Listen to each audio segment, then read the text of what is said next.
Tatiana s-a convins că toți cei de acasă au mâncat deja cina și, cu un oftat, s-a ridicat la chiuveta, plină de vase murdare.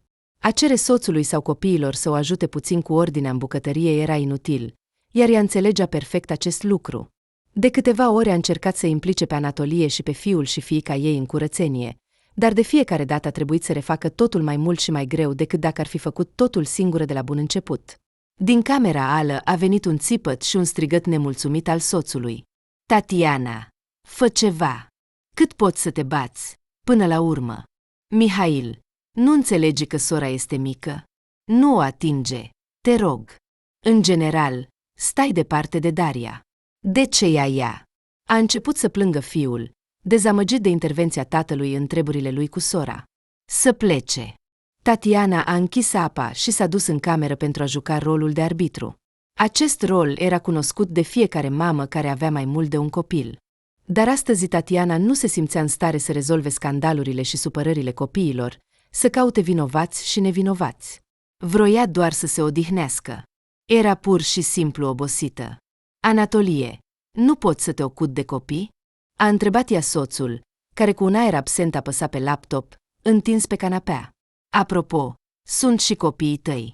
Am muncit toată ziua la mașină. Ce altceva vrei de la mine? Fără să-și ridice privirea de la ecran, a murmurat bărbatul. Pot să mă relaxez măcar după muncă? Poate că eu nu am muncit, a izbucnit Tatiana înapoi. Ești, de fapt, mamă, deci trebuie să te ocupi de educația copiilor. A spus soțul cu un ton de învățătură și totuși s-a hotărât să-și ridice privirea de la laptop. Tu ai vrut să-i ai și i-ai născut, deci trebuie să-i educi. Avem copii buni și ascultători, așa că ocupă-te de ei. Această discuție se repeta de cel puțin 2-3 ori pe săptămână, iar de fiecare dată Anatolie reușea să o încheie astfel încât Tatiana să se simtă vinovată. Era o mamă proastă, voia copii, i-a adus pe lume, dar nu se ocupă de ei. Grăbindu-se să rezolve ce nu se înțelegea între cei doi copii ai ei, de 10 și 7 ani, Tatiana s-a întors la bucătărie, unde vasele murdare de după cină se adunau în chiuvetă. Spălând cu meticulozitate fiecare farfurie și furculiță, femeia se străduia din răsputeri să se abțină să nu țipe. În fiecare zi aceleași probleme o chinuiau, iar o soluție nu părea să fie în orizont. După ce a culcat copiii, Tatiana a făcut rapid ordine în camera lor și, sperând că soțul ei doarme deja, a trecut în dormitor. Nu mai avea puterea să facă un duș. Ar fi vrut să închidă ochii, să atingă perna cu capul și să adoarmă fără vise și senzații. De ce te-ai întins? A venit un șuierat aspru și chiar, se părea, o împunsătură în coastă, când Tatiana se acoperise și se pregătea să adoarmă. Cine îmi va pregăti mâncarea pentru muncă mâine? Din nou vei alerga și vei striga că nu reușești nimic pentru că trebuie să duci copiii undeva? Soțiile normale își îngrijesc mai întâi soții și abia apoi se culcă. Tatiana voia să contest și să-i reamintească soțului că este un om adult și că se poate îngriji singur, dar nu avea puterea să se certe. Știa că, în cele din urmă, va face așa cum vrea soțul, doar că își va strica dispoziția și apoi nu va putea adormi mult timp. Așa că a trebuit să iasă de sub plapuma caldă și să meargă la bucătărie pentru a pune piureul de cartofi și cele 2 chiftele în recipient. Și totuși știa asta. Mâine Anatolie va fi nemulțumit. Recent, tocmai povestise că altor bărbați din atelierul lui soțiile le pregătesc mereu ceva nou și interesant. Iar ea îl hrănește doar cu cartofi și chiftele din pâine. În fiecare zi același lucru. Soțul nu-și schimbă deloc repertoriul. Ce obositor îi se părea. Nu mă apreciezi, Tatiana, a concluzionat trist Anatolie, când soția s-a întors în dormitor și a încercat din nou să adoarmă. Trebuie să ai grijă de soț. Ai înțeles? Așa cum mama mea a avut grijă de tata toată viața? Într-o astfel de familie, și copiii vor fi fericiți. Aducându-se în pragul somnului, Tatiana s-a gândit cu amărăciune că soacra ei, Valentina Petrovna, nu se îngrijea atât de mult de soț, cât se temea că acesta nu va cheltui salariul în prima zi în cârciumă, lângă poarta fabricii. Așa că ieșea să-și întâmpine soțul în orice vreme, în ciuda invalidității și a șchiopătatului. Altfel, nu va aștepta niciun ban de la el. Iar Anatolie, dintr-un motiv oarecare, considera asta o grijă. Relațiile dintre Tatiana și Anatolie nu au fost întotdeauna atât de triste și rutiniere. Cândva, între tinerii oameni a izbucnit o pasiune, Atunci când tânăra femeie a început să lucreze la fabrică, iar Anatolie era considerat acolo un specialist experimentat. Tânăr, necăsătorit, avea 22 de ani atunci. Bărbatul a atras atenția fetei, care nu avusese relații serioase până la el. Cuvânt cu cuvânt, amândoi erau liberi și veseli, fără nicio povară, fără copii și probleme. S-au întâlnit odată, de 2 ori, apoi Anatolie a invitat-o pe Tatiana la film. Au început să se plimbe. Așa, după 1 an și jumătate de întâlniri regulate, au ajuns la oficiul de stare civilă. Nu că Tatiana ar fi grăbit să se căsătorească, dar Anatolie îi se părea foarte bun și nu voia să piardă acest băiat vesel. Anatolie era într-adevăr, ce se numește, un bărbat plinuț. Îi plăcea foarte mult să mănânce, iar mama lui, care până să sufere un accident de muncă grav, lucra ca bucătar la cantina școlii, îl răsfăța cu tot felul de bunătăți. Dar într-o zi, Valentina Petrovna a alunecat pe uleiul vărsat și a rupt ceva. Tatiana nu știa detalii și a rămas acasă pe invaliditate, pentru că nu a mai reușit să se recupereze complet. Mergea cu un baston și foarte greu, clătinându-se dintr-o parte în alta. Aproape în acel moment a apărut în viața Tatianei. Ea a preluat asigurarea alimentară a bărbatului. La început, Anatolie o lăuda foarte mult pe Tatiana pentru mâncarea ei, chiar spunea că unele lucruri le gătește mai bine decât mama lui. Totuși, coacerea nu ieșea deloc, dar carnea și garniturile ieșeau minunat. După căsătorie, tânăra familie s-a mutat cu părinții soțului. Pur și simplu, Tatiana nu avea un loc de trai separat, iar a închiria un apartament sau chiar o cameră era prea scump. Totuși, 2 salarii de tineri specialiști nu erau bani cu care să te desfătezi. Trebuia să economisească, deci Tatiana nu dorea deloc să locuiască cu socrii. Totuși, oamenii maturi aveau propriul lor stil de viață, iar conviețuirea a 2 generații sub același acoperiș nu mergea întotdeauna pașnic. De cele mai multe ori, Tatiana era cea care era considerată vinovată. Se spunea că tânăra noră a venit în familie, deci trebuie să suporte părinții soțului. A 2 gospodine sub același acoperiș și în aceeași bucătărie nu se înțeleg bine, se plângea Tatiana colegelor. Și nu-mi vine deloc să mă întorc acasă, parcă picioarele nu mă mai duc. Atunci spune lui Anatolie că gata, trebuie să ne mutăm undeva, îi sfătuiau prietenele mai în vârstă. Dacă te iubește, trebuie să găsească o soluție. În cele din urmă, să decidă el cum să câștige bani și să te mute într-un apartament închiriat. Nu se știe la ce s-ar fi gândit Tatiana dacă nu ar fi rămas însărcinată în acea perioadă. Anatolie nu era deloc încântat să devină tată, pentru că se considera prea tânăr și liber pentru asta. Cui îi trebuie să se ocupe de scutece la 25 de ani? Se plângea bărbatul. Tatiana, de ce nu ai fost mai atentă? Poate că ar trebui să rezolvi problema altfel? Și copiii vor veni, dar un pic mai târziu, nu acum. În primul rând, când se va naște copilul, tu vei avea deja 26 de ani, îi spunea Tatiana cu un ton de învățătură. Și nu voi face avort. Până la urmă, sunt căsătorită și am dreptul să nasc acest copil. Așa a venit pe lume fiul cel mare. La scurt timp după naștere, părinții lui Anatolie s-au răzvrătit definitiv împotriva prezenței fiului cu nora și copilul în apartamentul lor cu 2 camere, astfel că au forțat tânăra familie, în ciuda tuturor dificultăților financiare, să se mute. Mama avea nevoie de liniște. O durea inima când bebelușul plângea. Așa a explicat Anatolie soției sale necesitatea de a închiria un apartament. Nu că Tatiana s-ar fi opus foarte mult, dar acum soțul lucra singur și le era foarte greu cu banii. Dar cum vom plăti pentru tot? S-a mirat tânăra femeie. Cu greu ne va ajunge pentru un apartament decent. A trebuit să se mute într-o cameră dintr-un cămin de muncitori de la fabrica unde lucra tânărul tată. Rece, neprimitor, cu un mediu de oameni mereu beți. Zilele de salariu au devenit cele mai urâte pentru Tatiana. În acele momente, bărbații care locuiau în acest cămin se îmbătau până la inconștiență, adesea provocând scandaluri, iar țipetele lor bețive nu lăsau bebelușul să doarmă uneori până la răsărit. Și dacă mai ținem cont că și Anatolie a început să frecventeze astfel de companie, atunci viața tinerii mame devenea foarte tristă. Tatiana avea mari speranțe că, mai devreme sau mai târziu, va ieși la muncă și atunci vor putea închiria ceva mai decent. Dar, din păcate, acest moment fericit s-a amânat din cauza celei de-a 2-a sarcini. Tatiana a refuzat din nou să facă avort, hotărând că, unde este un copil, va supraviețui și al 2-lea. Încă câțiva ani de muncă intensă și restricții, și iată că iese la muncă ca la o sărbătoare. După câteva luni, adunând puțin, Tatiana i-a anunțat cu mândrie soțul că se mută într-un apartament închiriat simpatic, pe care l-a observat. Tu vei plăti, i-a aruncat Anatolie brutal.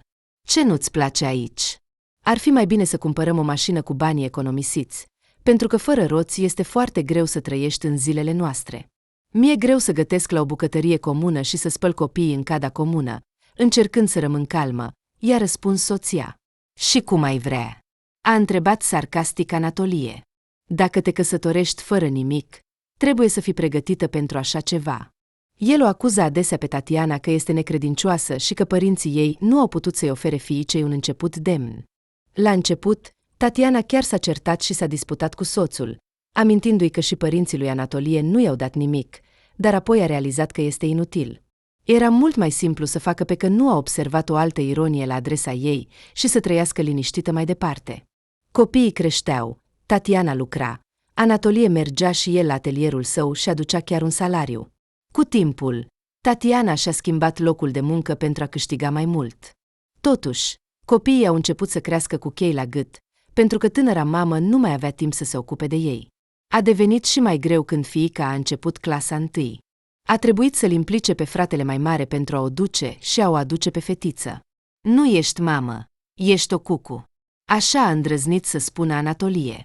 Mamele normale își acordă atenție copiilor, iar tu, în loc să te ocupi de copil, alergi după slujbe. Și din nou Tatiana nu a spus nimic în răspuns. Nu doar că întreaga casă era pe umerii ei și se străduia să se ocupe de copii, dar trebuia să câștige și bani, altfel în frigider nu va fi nimic. Anatolie nu se străduia prea mult să câștige mai mult, preferând să se îngrijească de sine și sugerând soției că bărbații trăiesc mai puțin. Așa că de ce să se străduiască pentru câțiva bani, dacă și soția poate câștiga? De nenumărate ori Tatiana s-a gândit că fără soții ar fi mai ușor. Dar, pe de altă parte, Anatolie era totuși tatăl copiilor ei. Cine ar avea nevoie de ea cu 2 copii? Așa că ieșea că rămânea cu el, indiferent de cum o jignia Anatolie. Să fim sinceri, Anatolie nu era un cadou pentru ea.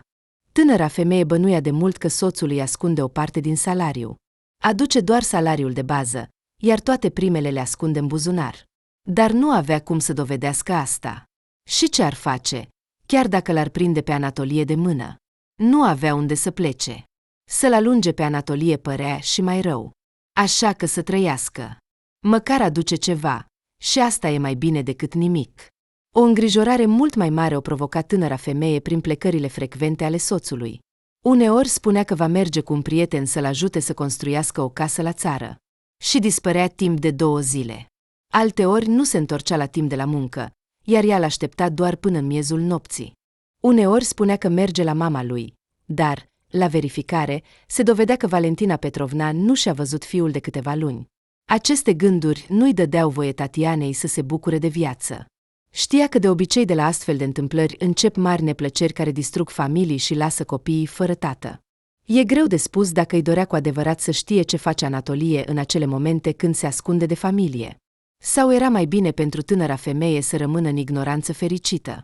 Oricum, nu trăia, nu se bucura de viață în sensul deplin al cuvântului, ci doar își ducea povara obligațiilor. Tatiana nu voia să-și agraveze situația cu vești despre faptul că, de fapt, soțul ei, așa cum se spune, umblă pe la altele în secret de ea. Să rămână totul așa cum este. În ultima vreme, Anatolie era vesel. Tânăra femeie nu știa motivele acestei stări de spirit, dar bănuia că nu are nimic de a face cu ea și copiii ei. Cel mai probabil, soțul se bucură de ceva ce ei nu știu încă. Toate încercările de a afla ce anume îl bucură pe Anatolie, de ce în fiecare seară se lărgește într-un zâmbet mulțumit, nu au dus la nimic. Nu mai băga nasul unde nu te cheamă, îi spunea bărbatul. E suficient că m-ai umilit vorbind cu contabilul din atelierul meu despre salariul meu. Cât poți să te bagi în treburile mele? Și cât mai pot să duc totul pe umerii mei fără a putea conta pe sprijinul tău material? Nu s-a putut abține Tatiana.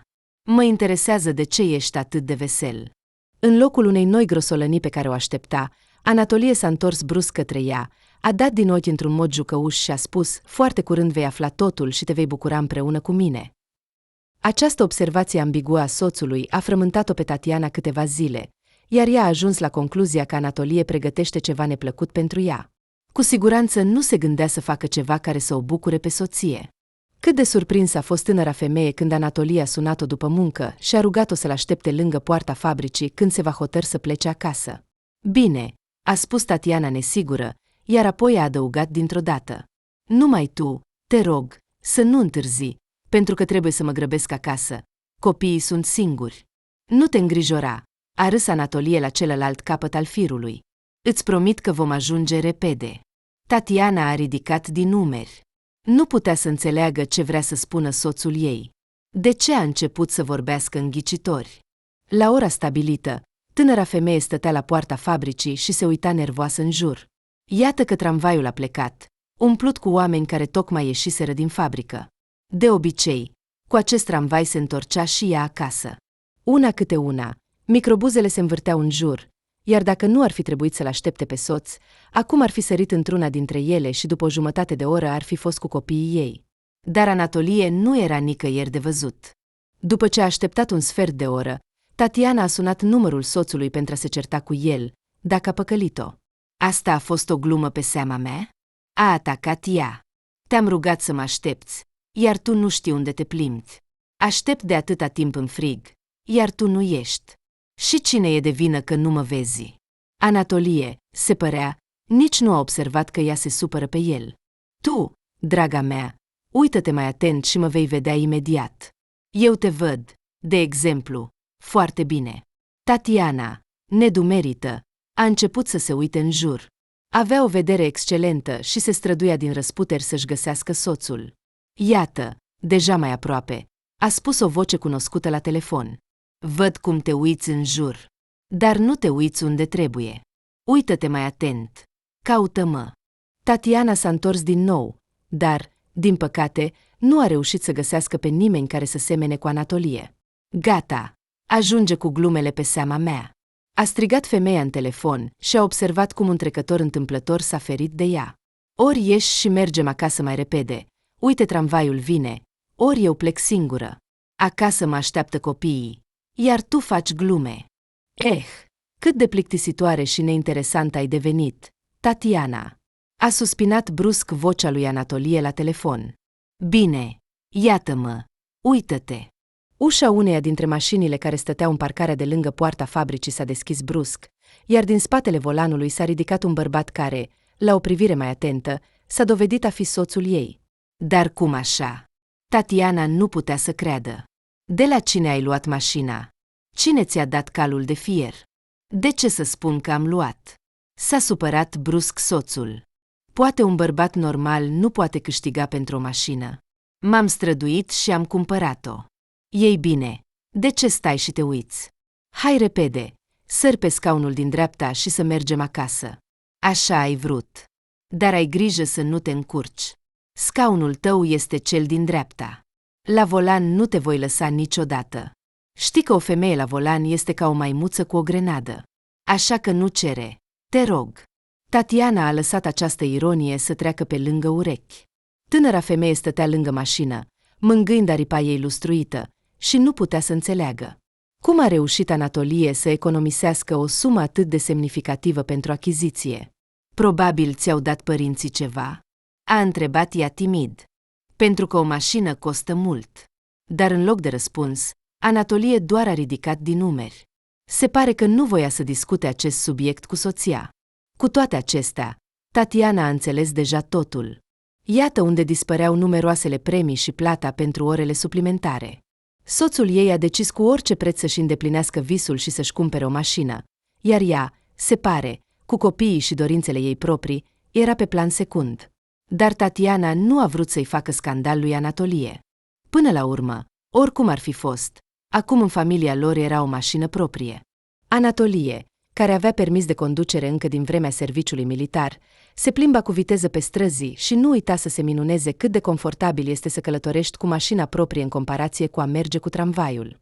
Copiii erau încântați de perspectiva de a merge uneori cu mașina tatălui. Anatolie le spunea lui Mihail și Daria că mașina este a tatălui. Tatiana privea la bucuria copiilor, stând într-un colț, și un sentiment neplăcut o cuprindea din interior. Soțul nu doar că nu a informat-o despre intenția de a cumpăra o mașină, dar nici nu a consultat-o pe ea în legătură cu alegerea vehiculului. Desigur, ea nu se pricepea deloc la asta, dar totuși, nu ar fi fost plăcut să aleagă mașina pentru familia lor împreună cu soțul? Au trecut rapid câteva săptămâni. Anatolie dispărea constant lângă mașina lui minunată, de obicei în compania altor proprietari fericiți de mașini, care, după ce au cumpărat un automobil second-hand, au început să cheltuie o parte considerabilă din venituri pe piese de schimb. Se apropia anul nou, iar în loc de bucuria cu care oamenii sunt obișnuiți să întâmpine această sărbătoare, Tatiana simțea doar neliniște și îngrijorare. Situația financiară era foarte proastă. Când îi cerea lui Anatolie să-i aloce ceva pentru nevoile copiilor sau măcar pentru cadouri de sărbători, bărbatul răspundea invariabil că nu are această posibilitate, spunând că totul s-a dus pe mașina de fier. E plăcut să te întorci de la muncă cu mașina, nu să mergi pe jos sau să sari de la un tramvai la altul, îi spunea Anatolie. Asta înseamnă că trebuie să cheltuim pentru a avea mașina în stare bună. Sigur, asta e bine, dar deseori se întâmplă că eu continui să merg cu tramvaiul, iar tu te plimbi cu mașina singur, a observat Tatiana, care era rar răsfățată cu plimbări cu mașina. Anatolie nici măcar nu a răspuns. S-a uitat din nou la telefon, unde se pregătea să facă o nouă comandă pe site. Tatiana nu știa ce mai trebuia pasionatului de mașini de data aceasta, dar înțelegea că jumătate din salariu se va duce, ca apa în nisip. Seara, când femeia s-a așezat să-și calculeze bugetul și să facă față cheltuielilor, s-a dovedit că, dacă alocă bani pentru cadourile copiilor, aproape că nu mai rămâne nimic până la salariu. Nu mai avea de la cine să împrumute, așa că a fost nevoită să-și revizuiască cheltuielile. Tatiana nu înțelegea cum o astfel de idee strălucitoare a putut să-i scape. Putea să profite de oferta soacrei. Când Valentina Petrovna era mai tânără și pe picioarele ei, avea o grădină minunată aproape de oraș. Acolo, femeia cultiva cu plăcere o recoltă modestă, adesea conserva și o păstra până când era necesară. După ce a avut un accident, Valentina Petrovna a încetat să mai meargă regulat la grădină și a început să o închirieze vecinilor. În plus, nu a luat bani, pentru că pensionarii nu puteau plăti, dar o parte din recoltă o puneau în schimbul chiriei în magazie. Valentina Petrovna a oferit cu generozitate odată fiului și nurorii să profite de aceste daruri ale naturii. Veniți și luați, dacă aveți nevoie. Acolo sunt cartofi, morcoi, ceapă.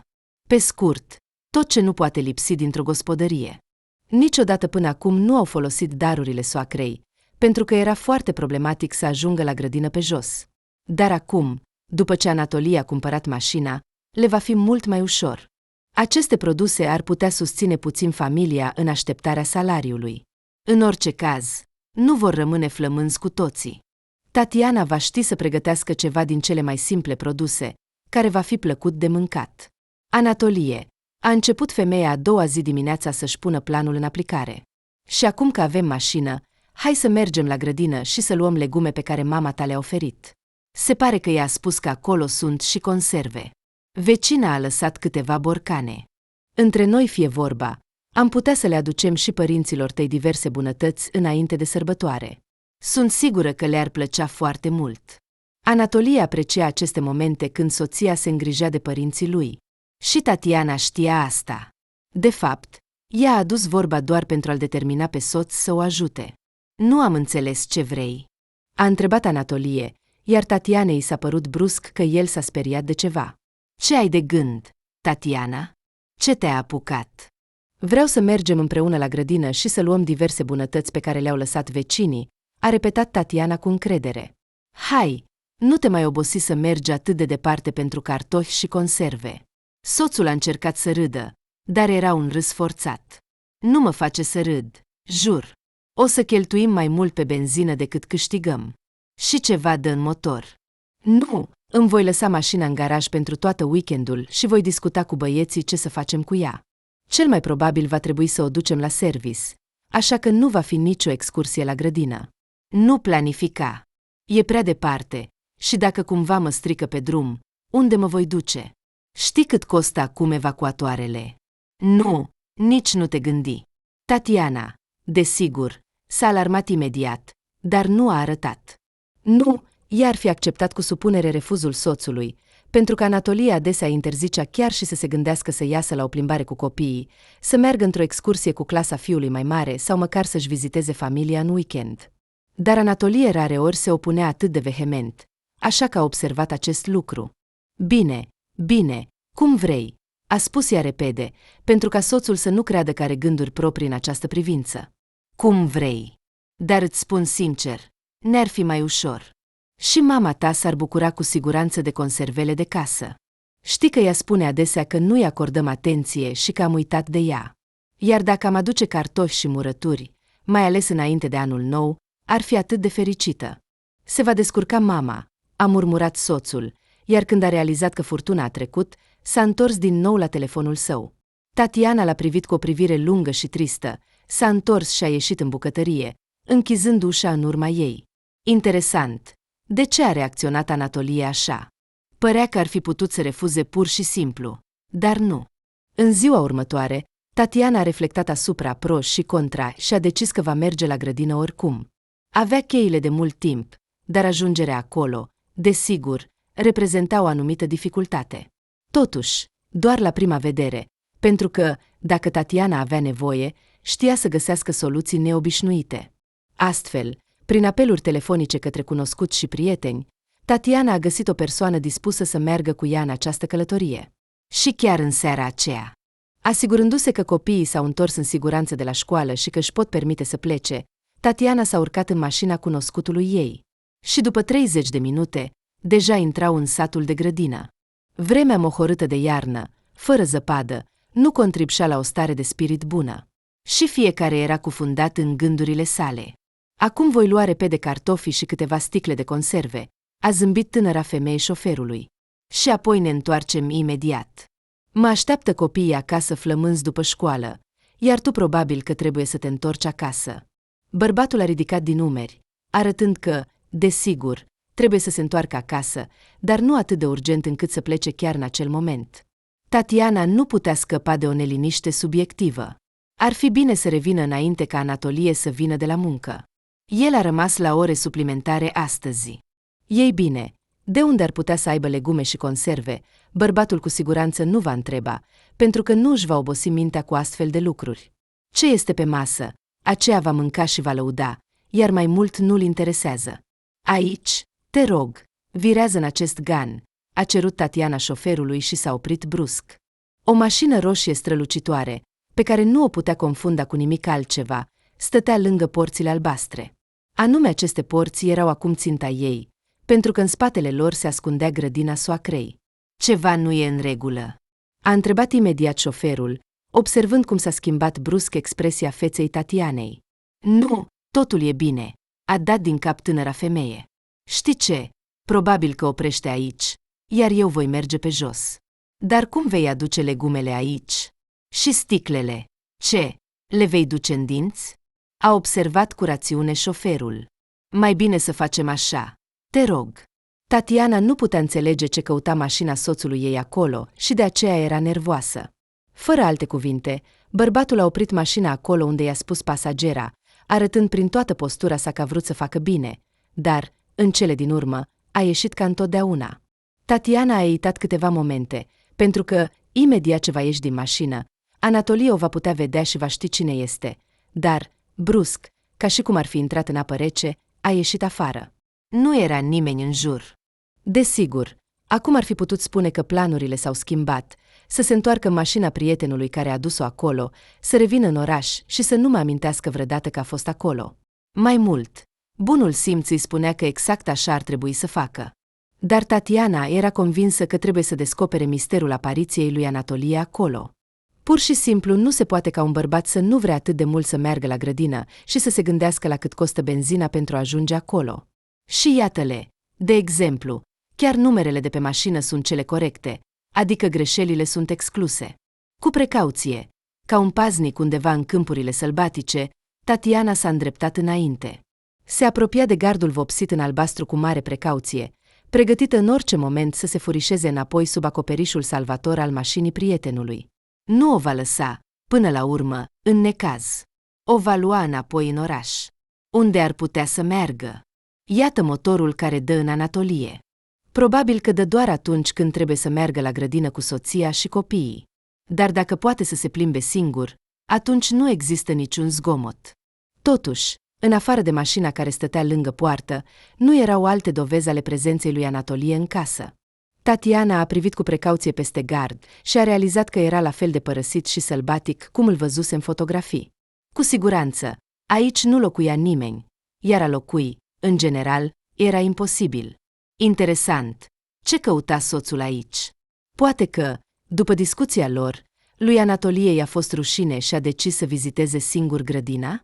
Dar în acest caz, bărbatul ar fi avertizat-o cu siguranță. Tatiana și-a amintit că soțul i-a spus că astăzi va rămâne la ore suplimentare și s-a întristat. Nu era vorba de surprize plăcute din partea lui Anatolie. El pur și simplu i-a mințit conștient. Tatiana a întors capul și a atins nesigur poarta. Poarta neuns s-a scârțâit în vânt, iar tânăra femeie și-a tras capul în umeri. Nu-i ajungea că acum cineva o va prinde în această activitate. A venit aici cu permisiunea stăpânei de drept. Se simțea perfect normal, dar acum, văzând mașina soțului ei, a realizat că ceva nu era în regulă cu această grădină. Și tânăra femeie nu dorea deloc să afle ce anume. În momentul în care era gata să deschidă poarta cu o mișcare bruscă și să pășească pe teren, s-a întâmplat ceva care a pus-o pe Tatiana într-o situație incomodă. Ușa căsuței s-a deschis brusc, iar pe prag a apărut soțul ei, în persoană. Nu putea fi confundat cu nimeni altcineva, chiar și în întunericul care se adâncea în jur. Figura lui înaltă și robustă, îmbrăcată într-o jachetă stridentă, atrăgea cu siguranță atenția. Dintr-o dată, Tatiana a simțit că, dacă Anatolie o va vedea, nu va fi nimic bun, așa că s-a plecat brusc. Nu mai era loc de ascuns, așa că gardul rămânea singura ei șansă de a rămâne neobservată. Era o șansă slabă, desigur, mai ales având în vedere că în gard erau găuri mari, deoarece nimeni nu s-a îngrijit de el de mulți ani. Din păcate, judecând după voce, Anatolie nu era singur pe teren și părea că se îndrepta tocmai spre mașina pe care o lăsase aproape de gard. Strângându-se în trei, Tatiana asculta fiecare cuvânt spus de soțul ei și înțelegea că acum el va ieși pe poartă și o va vedea cu siguranță. Ce neplăcut! Tânăra femeie a început să se uite frenetic în jur pentru a găsi un alt refugiu. Dar, din păcate, strada era vizibilă ca pe palmă. Doar garduri înalte și porți închise hermetic înaintea caselor străine, și atât. Ar fi fost bine să existe măcar un copac firav, dar nu era nici măcar atât. Pașii grei ai soțului ei se auzeau deja foarte aproape, deoarece vechiul gard găurit nu împiedica deloc pătrunderea sunetelor. Acum Anatolie va ieși pe poartă și o va vedea pe soția lui, care se ghemuise pe pământul rece. Și Tatiana încerca să nu se gândească la șoferul care a dus-o acolo și care, cu siguranță, vedea ce se întâmplă. Mâine la muncă nu va putea evita discuțiile. Anatolie stătea lângă gard, iar dacă nu ar fi fost întunericul, ar fi putut să o vadă de mult.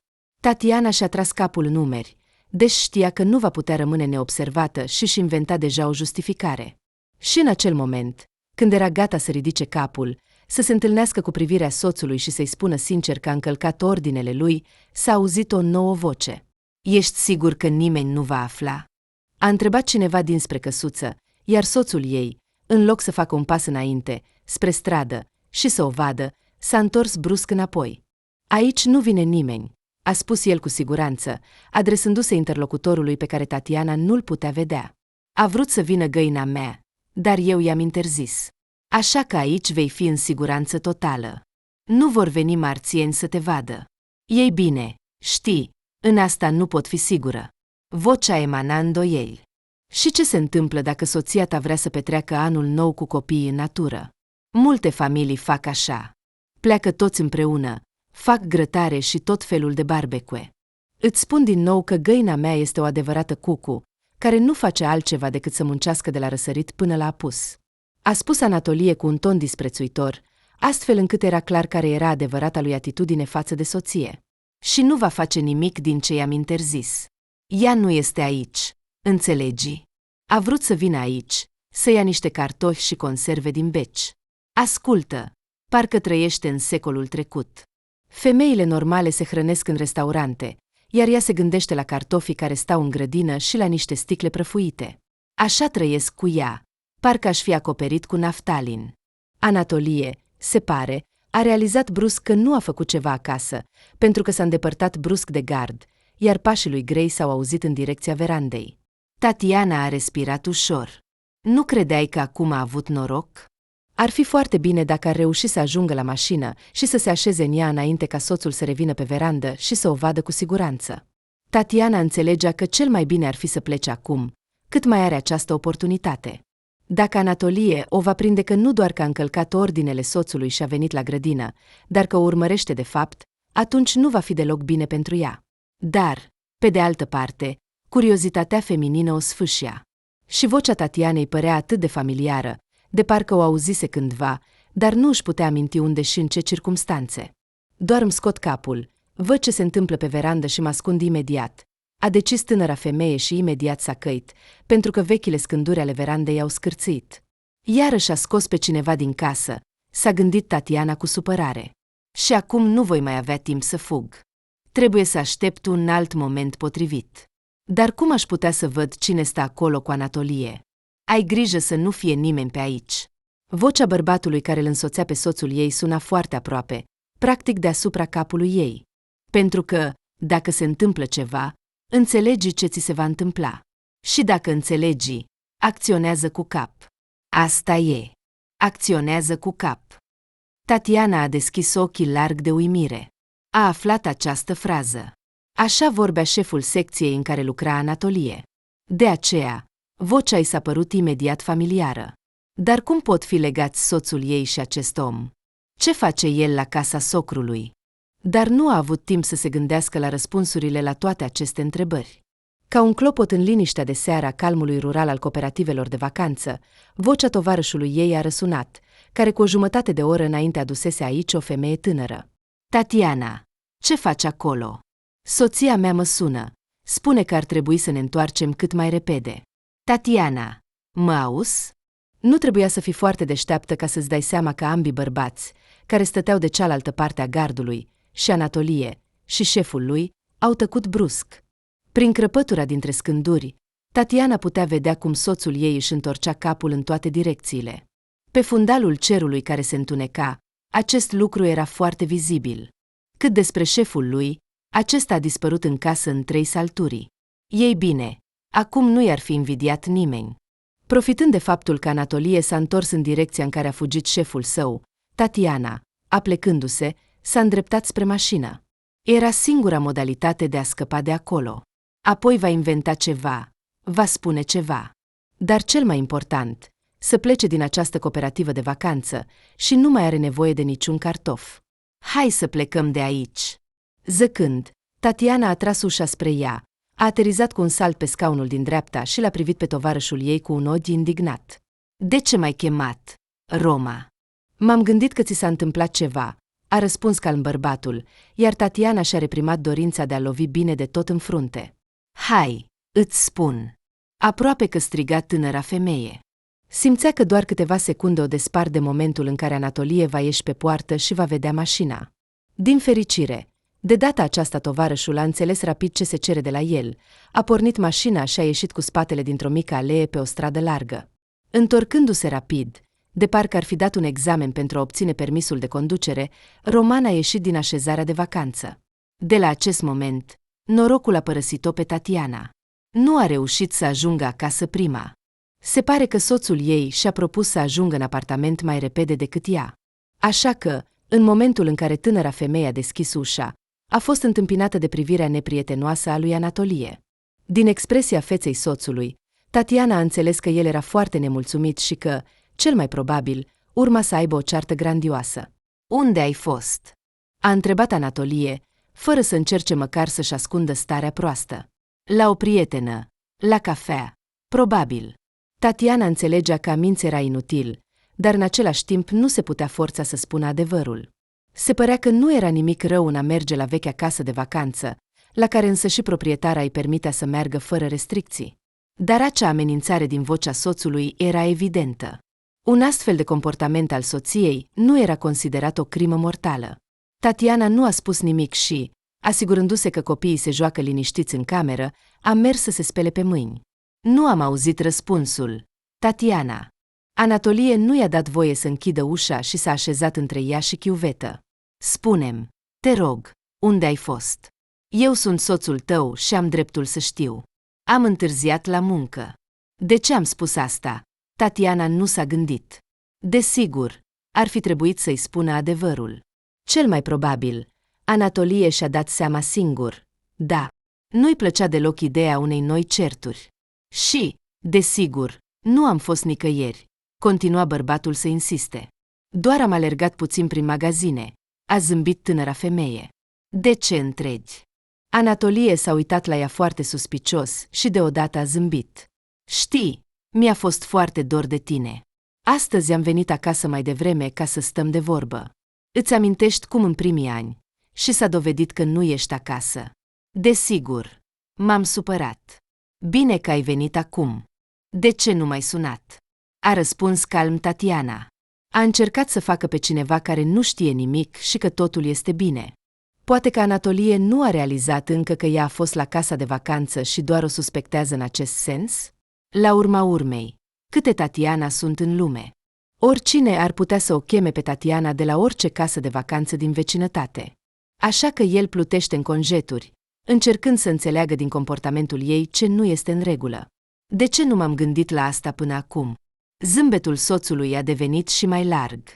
Și, în general, mi-a fost foarte dor de tine. Între noi, dragul meu. Tatiana s-a lipit de pieptul soțului, îmbrăcat într-un pulover gri, și deodată a simțit că nu vrea ca seara de astăzi să existe. Ca Anatolie să vină acasă cu adevărat pentru a o vedea, nu pentru a înțelege cine a fost și cine nu a fost la vechea casă de vacanță a mamei sale. Ai spus că astăzi vei rămâne la ore suplimentare, așa că am decis că am dreptul să mă întârzi puțin. Am întârziat doar puțin, într-adevăr. Ei bine, ce, draga mea, ai uitat complet de copii? Am ilustrat-o bâlând Anatolie, trecându-și mâinile prin părul ei neted. Ce, măi, ca o adevărată cucușă, îți lași copiii. Iar eu astăzi. În general, nu am reușit să rămân la ore suplimentare, așa că am venit acasă ca să fim împreună. Și ești fericită? Ignorând această întrebare, Tatiana s-a dus la bucătărie pentru a pregăti rapid cina pentru toți. Simțea în adâncul ei că atmosfera din casă era foarte tensionată. O singură vorbă greșită și Anatolie va înțelege că ea știe tot. Dar de ce șeful lui nu dorea ca cineva să fie la curent cu faptul că se află la vechea casă de vacanță? Ce secret este acesta? La ce te gândești? A întrebat brusc Anatolie. La cadourile de anul nou, a răspuns rapid Tatiana. Anatolie a măsurat-o din nou cu o privire suspicioasă și a coborât ochii în farfuria în care deja se afla cina. Ascultă, m-am gândit la ceva. Aproape de culcare, Anatolie a lăsat telefonul deoparte și s-a uitat atent la soția sa. Probabil că Tatiana a avut dreptate în ceva. Trebuie să comunicăm mai mult. Poate chiar să mergem undeva să ne distrăm? Auziți aceste cuvinte, femeia s-a alarmat imediat. Știa suficient de bine cum este soțul ei pentru a înțelege ce se întâmplă. Nu era doar așa că Anatolie îi propune să se distreze. Sunt de acord cu tine. Cu precauție, cântărind fiecare cuvânt, a spus ea. Hai să mergem unde vrei tu. Nu acum, a agitat bărbatul cu mâinile. Voiam doar să mă asigur că ești la fel de ușor de ridicat ca înainte. Nu sunt încă pregătit, dar îți voi spune în curând când mă voi gândi la tot. Trebuie să spun că în noaptea aceea somnul nu a venit deloc la Tatiana?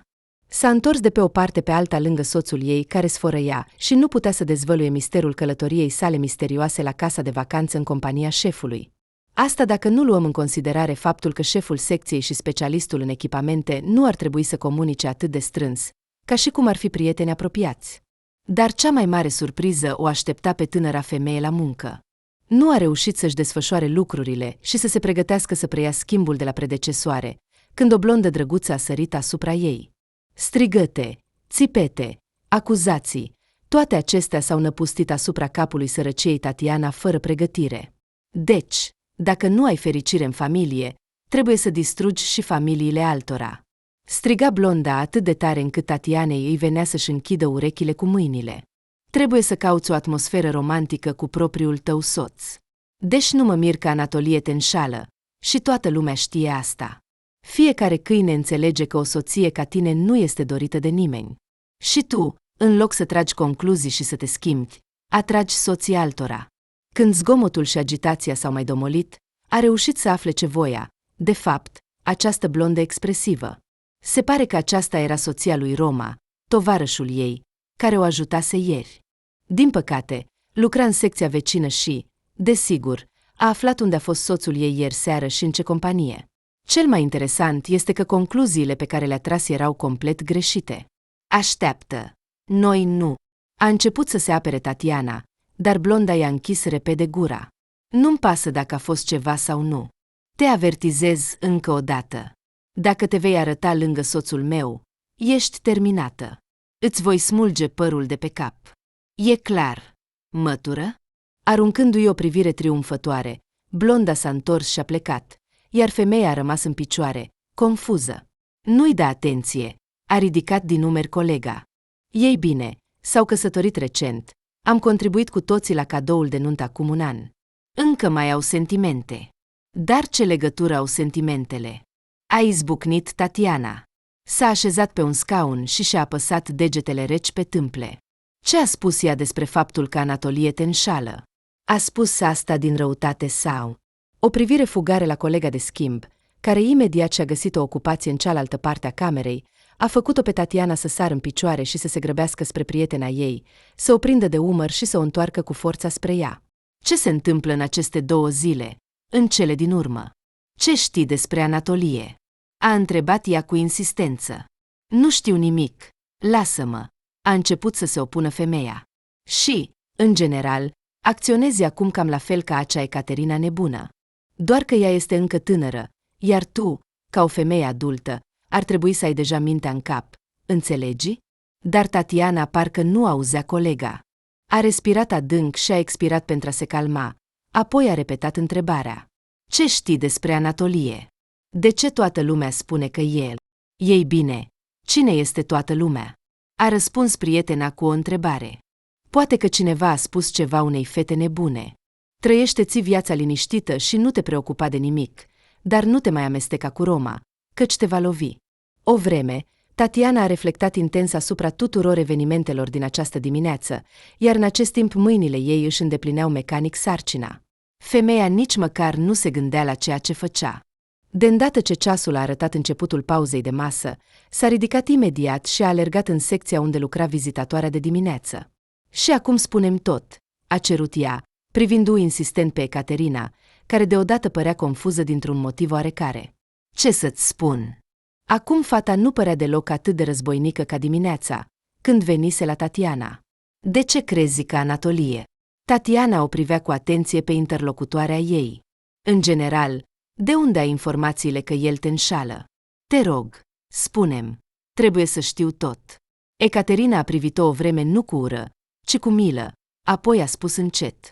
Dar tu, chiar nu știai nimic? Nu știi. Și nu te-ai gândit niciodată la nimic? Îmi pare rău, nu am vrut să te lovesc așa. Doar pune-te în locul meu. Roma a venit acasă ieri târziu, supărat, iritat, și mi s-a spus că te-au văzut cum te-ai urcat în mașina lui. Așa că am decis că pentru acțiunile lui Anatolie vrei să te răzbuni. Pe familia mea, așa să spunem. Ei bine, îmi pare rău, nu m-am gândit imediat. Înțelegi? De la Ecaterina, Tatiana a aflat detalii complet șocante despre viața personală a soțului ei. Se pare că Anatolie nu a ascuns de mult o legătură cu o femeie. Ecaterina a descris-o ca fiind înaltă, frumoasă, cu o siluetă atrăgătoare și, în plus, foarte bine îmbrăcată și cu un parfum plăcut. Am văzut-o doar de câteva ori, și din depărtare, ca și cum ea își cere scuze, a spus ea. Dar vreau să-ți spun că Anatolie nu s-a ascuns prea mult. Ne-am gândit între noi, fetele, și am decis că el chiar se mândrește cu ea. Îmi pare rău, desigur, Tatiana, dar arăți foarte simplu. Așa, știi, ca o prietenă de încredere. Iar acolo este o femeie cu o coafură frumoasă, are un breton simpatic. În general, Anatolie a înflorit și a mirosit când trebuia să se întâlnească cu ea. Când a cumpărat mașina, ne-am dat seama imediat că este pentru a o plimba, pentru că de unde ar avea Anatolie atâția bani să cheltuie așa, pur și simplu. Tatiana a gemut aproape de aceste dezvăluiri ale Ecaterinei. Când primul șoc a trecut, a ridicat privirea spre interlocutoarea ei și a întrebat, fără să-i fie frică: "De ce nu mi-ați spus nimic?" "Pur și simplu, nimeni dintre voi nu a venit să-mi spună ca să știu cu cine trăiesc. Așa că, noi, ne era frică. Ei bine, și în general, ne-am gândit că știi, sincer. Pentru că, Anatolie, ți-am spus că nu s-a ascuns aproape deloc. Iar eu nu știam nimic." Tatiana s-a ridicat de pe scaun și s-a îndreptat spre ieșirea din secție. "Nu am știut nimic în tot acest timp. Am gătit ciorbe pentru el și am crescut copiii lui. Iar el, se pare, nici măcar nu." Fără să asculte ce striga Ecaterina în urma ei, Tatiana a ajuns cumva la locul ei de muncă, s-a prăbușit pe scaun și a stat acolo nemișcată până la sfârșitul pauzei de masă. Apoi, desigur, tânăra femeie a trebuit să se miște, dar părea că din ea a fost scos aerul, ca dintr-un mare balon. Nu voia să facă nimic. Voia să se gândească doar la durerea care a căzut peste ea. Mai întâi a aflat că soțul ei merge la o veche casă de vacanță în compania șefului său. Iar astăzi a aflat vești complet neașteptate. Ar fi putut, desigur, să suspecteze. Ar fi trebuit să știe ce face Anatolie în spatele ei, dar nu știa.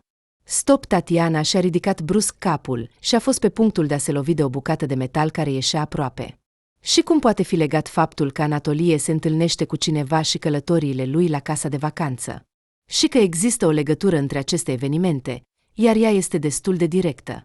Femeia nu avea nicio îndoială. Până la sfârșitul zilei de lucru, a stat pe scaun ca pe ace. Gândurile despre ceea ce ascunde Anatolie la vechea casă de vacanță și de ce o face nu-i dădeau liniște. Decisese deja că cu acest om nu mai are nimic în comun, dar era obligată să se lămurească. Fie că în ea vorbea un orgoliu rănit, fie o mândrie călcată în picioare, dar voia să-i arunce acuzațiile în fața soțului, să-i le prezinte și să-l facă să se scuze, să spună: "Uite, a fost așa." În spatele acestor vise dulci, dar, din păcate, inutile, a trecut ziua, iar Tatiana s-a pregătit să se întoarcă acasă. Deja stinsese lumina și închise biroul cu cheia, când, complet neașteptat, a fost sunată de soț. Vocea lui Anatolie era dulce, ca siropul. "Tatiana, ce mai faci? Voiam să-ți spun. Poate că vom petrece seara împreună? Ce? Copiii pot sta singuri? Poate că nu este prima dată când vor petrece timp împreună." "Ei bine, bine, hai să ne întâlnim." A fost de acord Tatiana cu neîncredere. "Voi veni să te iau și te voi lua de la poartă." Anatolie a răspuns cu bucurie. În curând, ea se afla în mașina soțului. "Unde mergem?" a întrebat Tatiana, observând că Anatolie nu merge pe ruta obișnuită, ci conduce mașina spre un alt loc. "Doar ne plimbăm." A făcut un gest vag cu mâna și a adăugat imediat: "Nu te îngrijora, totul va fi bine. De ce ești atât de încordată? Vreau să-mi văd soția fericită și zâmbitoare." "Ne plimbăm, așa ne plimbăm." A încercat Tatiana să se relaxeze. După tot ce a aflat astăzi despre acest om, voia să strige și să arunce, dar necesitatea de a menține măcar aparențele, politețea și decența, o obliga să stea în tăcere pe scaunul din dreapta și să observe împrejurimile. "Mergem în afara orașului?" a întrebat ea după 20 de minute, când s-a convins complet că mașina a ieșit în câmp. "Da, voiam să-ți arăt ceva interesant," a răspuns Anatolie cu un entuziasm accentuat. "Am trecut pe lângă, am văzut și am gândit că trebuie neapărat să vezi." "Ce poate fi interesant în câmp?" s-a alarmat brusc Tatiana. Comportamentul ciudat al soțului nu putea să nu ridice întrebări, iar acum tânăra femeie se certa pe sine pentru că s-a urcat în mașina lui. Desigur, acesta este soțul ei, dar astăzi a aflat despre el lucruri atât de neplăcute. În general, este puțin probabil ca lui Anatolie să-i placă foarte mult că soția lui este acum la curent. Parcă auzind gândurile ei, Anatolie a oprit mașina. Tatiana s-a uitat pe fereastră și a văzut că automobilul stă într-o depresiune, iar Anatolie, înainte de a opri motorul, a ieșit de pe drum. Acum mașina nu era vizibilă de pe șosea, mai ales dacă nu te uitai atent. Dar soțul se uita la ea insistent. "De ce nu mergem mai departe?" a întrebat Tatiana și deodată s-a speriat de sunetul vocii ei. "S-a întâmplat ceva?" "Da," a răspuns Anatolie. "S-a întâmplat ceva. Ceva neplăcut." Din privirea pe care i-a aruncat-o soțul, Tatiana a simțit un fior pe șira spinării. Nimic bun și plăcut nu era în privirea lui. Simțind că ceva nu este în regulă, tânăra femeie a luat o decizie. A încercat să deschidă ușa pentru a fugi din mașină, încotro vedea, măcar pe șosea. Dar Anatolie s-a dovedit a fi, din păcate, mai rapid. S-a plecat înainte și a apăsat un buton de pe panoul de control, astfel încât ușa s-a blocat. Tatiana s-a aflat într-o capcană. Ce faci?" a întrebat ea. De ce?" Te avertizez," a răspuns soțul calm și chiar prietenos. Doar te avertizez. Știi, nu-mi place deloc când cineva se bagă în treburile mele. Deloc. Iar ieri? În general, ieri ai fost la o prietenă sau ai întârziat la muncă în momentul în care cineva, voind sau nu, a început să aibă probleme. Fie că e o coincidență, fie, în general, înțelegi singură. Neplăcut. Nu este cuvântul potrivit. Și aș spune chiar că este mortal de periculos. Mă ameninți? Tatiana se uita la soțul ei cu ochii mari, ca și cum acesta s-ar fi arătat dintr-o dată dintr-o altă parte. Oh, cât de mult îi venea să-i arunce lui Anatolie în față o acuzație de necredință, dar un fel de al șaselea simț îi spunea femeii să tacă. Ce? Cum aș putea să ameninț mama copiilor mei și pe soția mea? Anatolie s-a aplecat mai aproape de ea, încât Tatianei s-a făcut chiar rău de această apropiere. Pur și simplu trebuie să înțelegi că nimic în viață nu se întâmplă fără motiv. Chiar și să ieși la o cafea cu o prietenă se poate face doar pentru puțin timp și aproape. Te-am înțeles. Tatiana a zâmbit cu greu. Ei bine. Și bine. Anatolie radia din nou bunăvoință și ospitalitate. Ce minunat că am ieșit din oraș doar noi doi. Ar trebui să facem astfel de plimbări mai des. Am dreptate? Poate că am putea merge acum la cabană? Nu. A strigat Tatiana atât de brusc, iar apoi s-a oprit brusc. Nu trebuia să se întoarcă spre soțul ei pentru a înțelege că, dacă înainte Anatolie se îndoia dacă a fost la cabană, acum, după reacția ei, s-a convins. A repetat mai calm. Știi, mi-ar plăcea foarte mult să merg acasă. M-am săturat. Înțeleg, un drum atât de lung, a spus bărbatul cu compasiune. Ei bine, dacă vrei să mergi acasă, atunci vom merge acasă. Tatiana s-a relaxat, s-a lăsat pe spătarul scaunului și, în tăcere deplină, a observat cum pădurile și câmpurile treceau pe lângă mașină. Nu mai putea închide ochii la ceea ce se întâmplă. Acum se va întoarce acasă, va aduna lucrurile, copiii și vor pleca de la Anatolie. Nu, mai bine va face asta mâine, când el va fi la muncă, pentru că nu se știe ce poate face acest bărbat. Mașina se legăna atât de liniștit, încât Tatiana părea că începe să adormă puțin. Se simțea efectul unei nopți aproape fără somn pe care o petrecuse cu o seară înainte. Și știrile din ziua de azi erau de așa natură încât întregul resursă a organismului se epuizase complet. Totuși, tânăra femeie se încăpățâna să-și țină ochii deschiși, pentru care trebuia să lupte literalmente cu sine. Mașina s-a oprit brusc pe marginea drumului, astfel încât capul Tatianei s-a clătinat neputincios în toate direcțiile. Tânăra femeie s-a uitat la soțul ei și a văzut dintr-o dată că aceeași flacără nebună ardea din nou în ochii lui Anatolie. Coboară! Bărbatul a aruncat brusc mâna peste soția sa și a deschis pentru ea ușa mașinii. Coboară! Am spus. Ce aștepți? Ce vrei de la mine? Acum Tatiana era cu adevărat speriată. Unde să cobor? Ce s-a întâmplat? Anatolie! Coboară, dacă vrei să trăiești. Anatolie o privea cu o ură deschisă. Pur și simplu ieși din mașină. M-ai înțeles? Afară, deja se adunau umbrele. Întunericul de iarnă, care aici, în afara orașului, era complet opac. Chiar și farurile de pe drum iluminau doar din când în când. Și din această cauză, Tatianei îi era frică. Să pășească pur și simplu în această întunecime vâscoasă de iarnă? Ei bine! A grăbit-o un strigăt nerăbdător din spate. Cât timp voi mai aștepta până când te vei da afară din mașina mea? Tatiana a decis să nu experimenteze cu starea de spirit a soțului ei și să facă ceea ce Anatolie îi cerea. O ultimă dată, privind fața lui, a deschis mai larg ușa mașinii și a ieșit din vehicul. Imediat după aceea, ușa s-a închis, motorul a pornit, iar mașina, clipește în întuneric cu luminile din spate, a plecat înainte. Tatiana a rămas să stea pe marginea drumului complet singură, învăluindu-se în jacheta scurtă, care nu o proteja deloc de vântul rece. Situația care tocmai se întâmplase nu-i venea pur și simplu să creadă. Făcând câțiva pași înainte, Tatiana a realizat că nu știe încotro să meargă. Anatolie o lăsase singură în afara orașului, iar ea nu avea idee în ce direcție să se îndrept. Mașinile treceau rar pe acolo, iar perspectiva de a îngheța era foarte reală. Când a văzut aceleași lumini din spate ale mașinii care se apropiau de ea, se părea că Anatolie a decis să nu întoarcă mașina, ci să se apropie cu spatele, și era gata să plângă de fericire. Nu conta ce va urma. Acum trebuia să ajungă în oraș. Bărbatul a oprit mașina lângă soția sa, a deschis ușa pasagerului, dar în loc să o invite pe Tatiana înăuntru, a întins mâna și a cerut brusc într-un ton autoritar. Dă-mi telefonul aici. Repede. Repede. Am spus. Dacă te gândești prea mult, nimeni nu te va găsi. Ai înțeles? Dă-mi telefonul. Speranța de mai bine, care apăruse, s-a stins instantaneu pentru Tatiana. Anatolie nu s-a întors pentru a o salva și a o ajuta, ci doar pentru a-i lua ultima șansă de a supraviețui. Acum îi va lua telefonul și, desigur, o va lăsa în întuneric complet singură, neajutorată și fără speranță de salvare.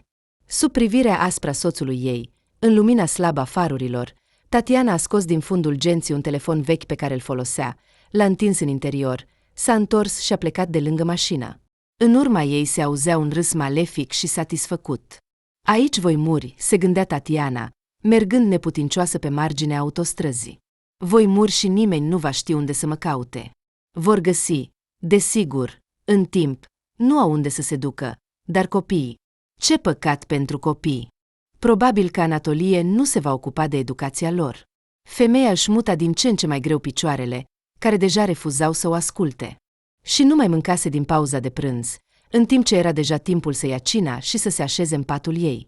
Din nou și din nou, ca un mecanism, Tatiana mergea înainte. Nu știa nici măcar dacă se îndreaptă în direcția corectă, pentru că o stradă de țară era înlocuită de alta, nu erau mașini pe acolo, iar a înțelege în ce direcție se află orașul era complet imposibil. A avut puțin noroc abia când a ieșit în sfârșit pe un drum asfaltat și lat, care nu putea fi cu siguranță o legătură între două mici sate. Acum trebuia doar să înțeleagă dacă trebuie să meargă la dreapta sau la stânga pentru a se apropia de oraș. În depărtare a apărut o lumină. O mașină se îndrepta pe autostradă. Tatiana a ridicat mâna cu speranța că șoferul se va opri, o va lua sau măcar o va întreba. Dar, din păcate, o camionetă uriașă a trecut pe lângă ea, iar șoferul, se părea, a decis că este mai sigur să facă că nu o vede. Era greu să-l judeci pentru această alegere. Timpurile sunt acum nesigure, iar Tatiana, o femeie singură la o oră târzie, ar fi putut fi o capcană. Cu un suspin de dezamăgire, Tatiana a urmărit camioneta cu privirea și a început să caute noi mașini. Dacă aici va fi o circulație bună, atunci cineva se va opri cu siguranță. Nu poate fi așa, încât să nu se oprească nimeni. Pur și simplu nu poate fi. Credința în oameni s-a clătinat serios când, după o perioadă destul de lungă de timp, nu s-a oprit nimeni. Nici o mașină. Deși, pentru a fi corect, trebuie menționat că erau foarte puține. Puteai să le numeri pe degete la o mână, dar niciunul dintre acești șoferi nu a îndrăznit să riște. Când Tatiana a fost complet epuizată și picioarele îi tremurau de tensiune constantă, a decis că se va așeza pe pământ și să fie ce va fi. Dacă va îngheța, atunci va îngheța, dar nu mai are putere să meargă mai departe. Femeie, ce s-a întâmplat cu tine? Vocea a apărut parcă din nicăieri. Femeie, mă auzi? Femeie, te simți rău? Neavând încredere în fericirea ei, Tatiana îi examina pe tinerii care stăteau lângă ea. Erau doi, îmbrăcați în uniformă de poliție. Așa cum a aflat câteva minute mai târziu, când au așezat-o în mașina de patrulare și i-au dat un termos cu cafea caldă, polițiștii se întorceau în oraș și au văzut o figură singuratică mergând pe marginea autostrăzii. Au decis să se oprească și să verifice dacă totul este în regulă cu călătorul târziu. Și se pare că, fie că au vrut sau nu, i-au salvat viața Tatianei. Tatiana nu s-a făcut vinovată și nu și-a protejat soțul. A spus totul așa cum era. Că Anatolie a invitat-o să se plimbe după muncă, a adus-o aici și a dat-o jos din mașină, luându-i telefonul. A încercat să povestească calm, dar lacrimile ieșeau din ochi. Și atunci polițiștii se întorceau cu delicatețe, ca și cum nu ar fi dorit să o facă pe povestitoare să se simtă jenată. Să mergem la secție, au decis băieții, iar în curând luminile orașului au început să apară la orizont. Niciodată înainte Tatiana nu a fost atât de fericită să vadă o mare de felinare pe stradă în depărtare. La secția de poliție s-a liniștit complet și s-a încălzit. Cineva chiar din bunătatea sufletească i-a oferit fie o cină târzie, fie un mic dejun de vreme, dar oricum, în mâinile Tatianei a ajuns un sandwich încălzit în cuptorul cu microunde. A înghițit această gustare simplă, fără să simtă gustul. Aici, desigur, a trebuit să-și povestească din nou povestea, cu toate detaliile, începând de la datele personale și terminând cu evenimentele care au dus la cearta de astăzi cu Anatolie. Dacă înainte tânăra femeie s-ar fi îndoit dacă ar trebui să le împărtășească polițiștilor detaliile recentei sale călătorii la cabană sau nu, acum era sigură că trebuie. Dacă Anatolie era atât de nervos doar la gândul că ar fi putut să-l vadă cu șeful său la cabană, înseamnă că are ceva de ascuns. Ei bine, iar ea trebuia să aibă grijă mai întâi de sine și de copiii ei. După ce s-au consultat, la secția de poliție s-a decis să nu aștepte dimineața și să meargă la apartamentul închiriat pe care familia Tatianei îl ocupa chiar acum. Înainte de asta, tânăra femeie, cântărind toate pro și contra, a scris o plângere împotriva soțului ei. Dar dacă înainte o astfel de perspectivă o speria pe Tatiana, acum înțelegea că face bine. Este pentru copii, i-a spus unul dintre patrulă, care a adus-o de pe autostradă, iar tânăra femeie a dat din cap aprobator. Trebuie să spun că Anatolie nu se aștepta deloc să o vadă pe pragul său nu doar pe soția sa, chiar dacă înghețată, ci și în viață, și încă și cu câțiva băieți curajoși în uniformă. În apartament nu era singur, dar nici fiul, nici fiica nu erau cu el. Le-am dus la bunici, explica monoton Anatolie, aruncând o privire la polițiștii înarmați. Și ce? Ei sunt bunici, au dreptul să comunice. Nu-mi vorbiți prostii. Singurătatea lui Anatolie, care dusese copiii la părinți, era umplută de o femeie de vârstă incertă. La prima vedere, dacă nu te uitai atent, ai fi putut să-i dai nu mai mult de 25 de ani, dar când Tatiana s-a uitat la ea în lumina puternică, a realizat că femeia avea cel puțin 40. Iată ce face machiajul și coafura cu o persoană. Femeia a început imediat să strige că nu are nimic de a face cu asta și că vrea să plece de aici, dar polițiștii nu au permis nimănui să părăsească apartamentul. Cel puțin, până în momentul în care se vor familiariza cu documentele și vor ști cu cine au de-a face. Asta e tot el. Femeia se uita cu ură la Anatolie, care o privea la fel de urât. Asta e tot ce a inventat. Eu nu am nimic de a face cu asta. Lăsați-mă în pace. Vă voi spune tot. Când toată agitația și tumultul s-au terminat, Tatiana a decis să nu rămână în apartamentul închiriat. Tânăra femeie a aruncat în grabă cele mai necesare lucruri în genți, însoțită de polițiști a mers la socri, apoi pentru a-i lua pe Mihail și Daria, iar apoi s-a dus la un hostel ieftin, pe care i l-au recomandat patrulă. Desigur, restul nopții a fost foarte agitat, dar Tatiana era în viață. Următoarele câteva luni au arătat ce pericol semnificativ se abătea asupra capului tinerei femei și de ce, datorită norocului, a reușit să scape. Când anchetatorii au început să descurce ghemul, au ieșit la iveală lucruri foarte interesante. La scurt timp după ce lui Anatolie i s-a făcut plictisitoră viața de familie, și-a găsit o zână. Și s-a întâmplat că această zână cerea investiții mari în sine. Deoarece Anatolie nu era capabil să câștige mulți bani dintr-o dată, iar funcția sa de reglare a echipamentului nu aducea câștiguri semnificative, bărbatul, vorbind în limbajul uscat al documentelor, a intrat într-o înțelegere criminală cu șeful său. Acesta era un bărbat inteligent, care a înțeles imediat că subalternul său avea nevoie nu de un loc de muncă suplimentar, ci de bani rapizi, și a propus lui Anatolie o modalitate excelentă de a câștiga. Șeful acesta fura de mult timp de la întreprinderea sa, scoțând produse scumpe prin poartă, desigur, ocolind documentele oficiale. Doar că era o problemă în această schemă minunată. Lucrurile furate trebuiau păstrate undeva, astfel încât să nu cadă în ochii nimănui. Tocmai lui Anatolie i s-a propus să găsească un loc unde să păstreze bunurile de dimensiuni suficiente, până când șeful va găsi cumpărători potențiali și le va vinde. Fără să stea pe gânduri, Anatolie a început să gândească și, ca un astfel de adăpost, i-a propus șefului cabana mamei sale. L-a asigurat pe bărbat că acolo nu vine nimeni de când mama lui a devenit invalidă, iar vecinii, care uneori își îngrijesc grădina, cu siguranță nu vor apărea până la primăvară. După ce a cântărit toate avantajele și dezavantajele, Șeful a fost de acord cu această variantă, iar o vreme complicii au ascuns echipamentele scumpe la cabană. Pentru a fi sigur de siguranța bunurilor, șeful lui Anatolie a inspectat personal cabana și s-a asigurat că pivnița este bine protejată de pătrunderea străinilor. Una dintre aceste întâlniri a văzut-o Tatiana în momentul în care a venit să ia cartofi. Numai că acum tânăra femeie a înțeles de unde a avut soțul ei atât de repede bani pentru mașină și de ce avea de fapt bani în buzunar.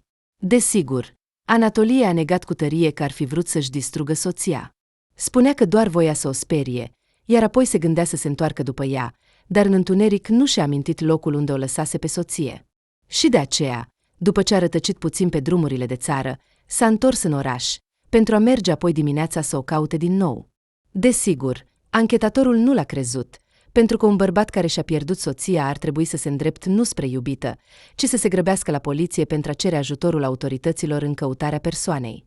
Cel mai probabil, spunea anchetatorul Tatianei cu compasiune, clătinând din cap: soțul tău spera că vei îngheța de moarte pe această autostradă. Deoarece este iarnă, nu ar fi fost deloc surprinzător. Apoi ar fi declarat dispariția ta și asta ar fi fost tot. Tatiana înțelegea că doar întâmplarea a salvat-o din mâinile acestui om teribil, care era gata să facă orice pentru a-și ascunde furturile și canalul de obținere a profitului ilegal. Această afacere a fost una zgomotoasă, deoarece amploarea furtului s-a dovedit a fi cu adevărat semnificativă. Șeful de secție, totuși, nu și-a protejat complicele, deoarece, după cum a spus el, nu i-a cerut lui Anatolie să-și asume vina. A rămâne în acest oraș era insuportabil pentru tânăra femeie. Și copiii au început să fie arătați cu degetul la școală, pentru că nu poți ascunde un secret în sac, iar colegii știau că tatăl lui Mihail și Daria este judecat pentru mai multe crime. După ce a reflectat puțin și a evaluat ce are și la ce poate spera, Tatiana și-a adunat lucrurile ei și ale copiilor și s-a mutat în capitală. Desigur, la început tânăra mamă a avut foarte mult de muncă, deoarece trebuia să găsească o locuință închiriată, să-și înscrie copiii într-o nouă școală, să-și găsească un loc de muncă și, în general, să se adapteze și să se regăsească. Și doar gândul că nimeni nu o va mai răni și nu va îndrăzni să o arunce pe o autostradă acoperită de zăpadă, ca pe un cățel inutil, îi dădea Tatianei încredere în sine și puterea de a merge mai departe. După câteva luni, toată această poveste s-a estompat din memorie. Cel puțin, tânăra femeie a reușit din nou să adoarmă fără somnifere. Iar după un an, la noul loc de muncă, l-a întâlnit pe un băiat minunat cu un nume rar, Veniamin. Toți ceilalți îl numeau doar Veniamin, dar Tatiana, arătând compasiune și interes, îl numea exclusiv Veniamin. Veniamin a găsit ușor și simplu un limbaj comun cu Mihail și Daria, iar după un timp, aflând că iubita sa închiriază un apartament în capitală, i-a propus liniștit să se mute la el. Tatiana a fost de acord abia după mult timp. Totuși, acum era important pentru ea să știe că persoana care este lângă ea nu are nimic de ascuns și nu o va trăda niciodată. A trecut mult timp până când a fost de acord să se mute la Venei, tânăra femeie trăiește pentru plăcerea ei și nu se gândește la viitor. Multe prietene vesele, care au apărut în noul ei loc și care nu bănuiesc deloc ce a trebuit să treacă Tatiana în trecutul recent, sugerează că un astfel de bărbat ca Veniamin trebuie neapărat să fie luat în căsătorie și dus la oficiul stării civile.